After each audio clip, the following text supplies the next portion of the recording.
প্রধানমন্ত্রী তারেক রহমানকে নিয়ে কটূক্তির প্রতিবাদে এলটিপি সভাপতি কর্নেল অলি আহমেদের বিরুদ্ধে ঝাড়ু মিছিল হয়েছে। চট্টগ্রামের চন্দনাশে শনিবার বিকেলে কর্মসূচির আয়োজন করে স্থানীয় বিএনপি অঙ্গ ও সহযোগী সংগঠন। বিক্ষোভ মিছিলে ঝাড়ু হাতে দেখা যায় স্থানীয় বিএনপি নেতাকর্মীদের। তারা জামাত শিবিরের গদিতে আগুন জ্বালো একসাথে, জিয়ার সৈনিক, এক হও তারেক জিয়ার ঘাঁটি, চন্দনাশের মাটি সহ বিভিন্ন ধরনের স্লোগান দেন।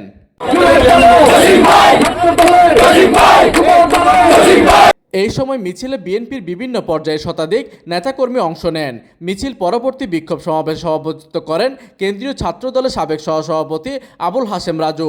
স্থানীয় বিএনপি নেতা আবুল হাশেম রাজু বলেন, কর্নেল অলি এখন পরাজিত হয়ে পাগল হয়ে গিয়েছেন। বয়সের বারে তিনি এলোমেলো কথা বলছেন।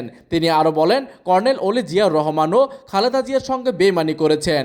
এখন তিনি বেইমানি করছেন প্রধানমন্ত্রী তারেক রহমানের সঙ্গে। বাংলাদেশের প্রধানমন্ত্রী তারেক রহমান সম্পর্কে সেই কটূক্তি করেছেন কর্নেল এর জবাব এই চন্দনাশের জনগণ দিবে। এছাড়াও এলটিপির সভাপতির বিরুদ্ধে মুক্তিযুদ্ধের ইতিহাস বিকৃতির অভিযোগ আনা হয়। বিএনপি নেতা মোর্শেদ আলম মুন্নার সঞ্চালনায় অনুষ্ঠিত সভায় বক্তব্য রাখেন বিএনপি নেতা সিরাজুল ইসলাম, আব্দুল মাহবুদ, জাহাঙ্গীর আলম, সাইফুল করিম, আব্দুর রব, নওশের মিয়া, ইফতেখারুল আলম সুমন, আখমা মোজাম্মেল হক, যুবদল নেতা মাসুদুল আলম মাসুদ, শহীদুল ইসলাম সহ অন্যান্য নেতৃবৃন্দ।